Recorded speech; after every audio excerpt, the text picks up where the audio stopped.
So, and we're going to kick it off. I'm going to hand it to Henrique, who's going to talk about a little bit of the background of the transformation that we're witnessing as far as what's happening to text, information, and knowledge. So, Henrique. Yeah. What we've been thinking about and experimenting, and I think it's a little bit of a shift in paradigm, is, again, what I learned coming into this industry is like, oh, you go from source to target, right? Great. I understand that. The translation, that's fine. So I think now the big opportunity is you go from source to target, but then the job is not done there. Because you go from source to target, you have an article, and then, but you have like, you may need a blurb, you may need a summary, you may need like a mobile version of that goes somewhere. And then, like you show in the Innovation Challenge, yeah, maybe we want to communicate that message in a way to Brazil, but in a totally different way, not totally different way, but a different tone, different audience in Japan, right?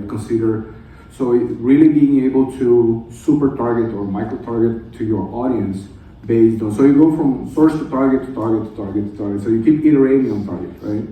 So I think we are in that position now, and I think we have tools and we have especially the understanding that this is possible now, today, yesterday was good already. We've been doing that a little bit.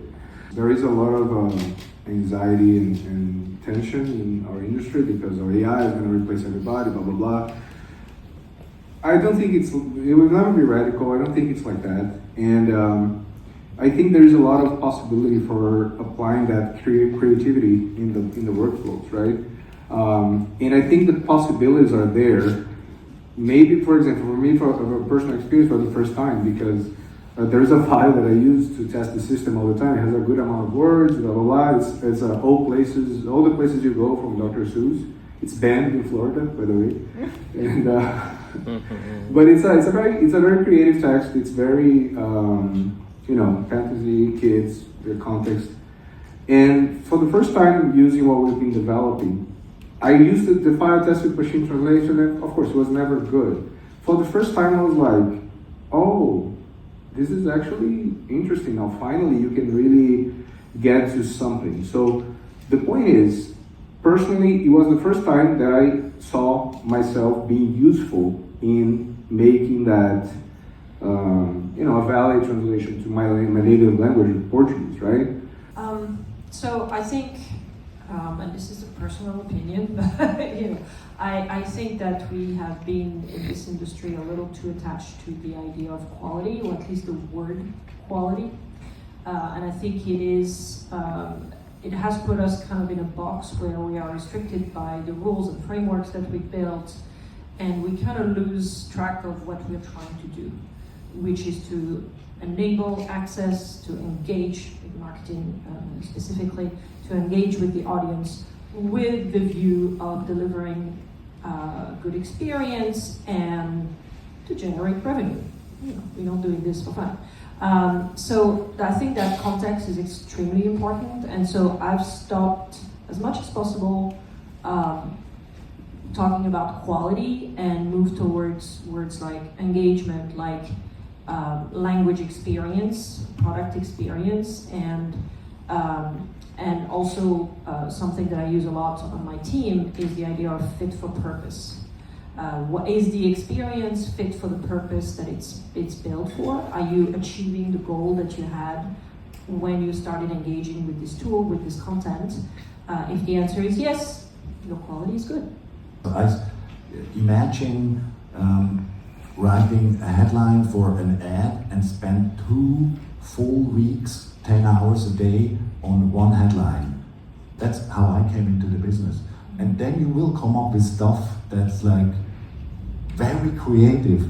And it's not something that you come up with in the shower. It's hard work, it's time, it's dedication, and everyone can get there if you just spend the time and not go somewhere else, right? So like I'm a strong believer in like it's not the genius in someone, or like it's the focus and staying on it. And So I have 2 questions linked to this.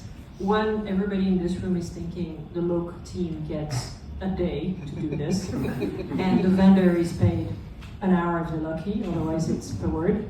And two, as we are talking about plugging in technology with AI that allows you to jump somewhere, do you think it's going to get you to that point where you spend a week on it, or that point where you spend an hour on it? Yeah, perfect. Great question. Because I think that's exactly the point that I'm making. I think the whole AI, that's why I'm so excited about it, is I think I will get to that point faster. I don't see it as a replacement to like write it, but as a research or like an inspiration. To write something original or like having the great idea, you need to have a pool of influence, right? Or like you need to do research, and then doing the research you come up with stuff, and AI is perfect for that. Both actually should pre and post edit. Post edit is probably harder and sometimes super frustrating. Any translator who has done post editing, they hate it. No one wants to do it. It's and sometimes if it's content, if you give it to a writer, they would feel like, oh, I just start from scratch. You know, it's just limiting me too much. If I change phrase 2, it impacts phrase before and after. So one change changes a lot actually, and so I think the pre is probably more interesting because you then you diminish the time of the post. So I would do probably both and a little bit more the pre. Very good. I think that in the creative space, so localization is used because it's extremely efficient.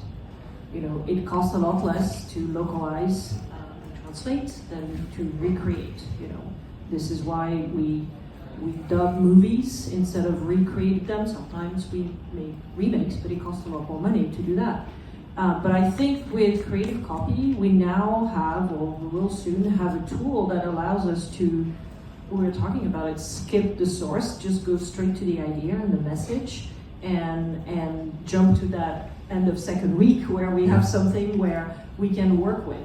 So I think generally we are going to need, and we're going to be forced to do this generally, to get away from the workflows that we've established for efficiencies, purpose, and look at it differently. And this is, for me, it's the next step of what the AI revolution is bringing. I think, and Rinaldo can speak to this as well, but I think our vision builds, and I agree with Rinaldo, the pre is perhaps more important than the post, but we're trying to get this in a moment where there is no pre and there is no post. You're basically working with text, and the interactions are teaching the engine where things are going. I think that's the overall gist of how we're thinking about it. But Henrique, before we're going to wrap up, final words from you. Well, I think it's exciting. I'm an optimistic person. I think J&I is another tool. It creates disruption, like every technology. But I don't think we have a reason to freak out. I think we have many reasons to get excited and get our hands dirty and do the things that need to. We've been working on the same paradigm for 30, 40 years now, so that's a lot. Yeah. Cool. So thank you everybody for being here. Amazing panel. Let's give it.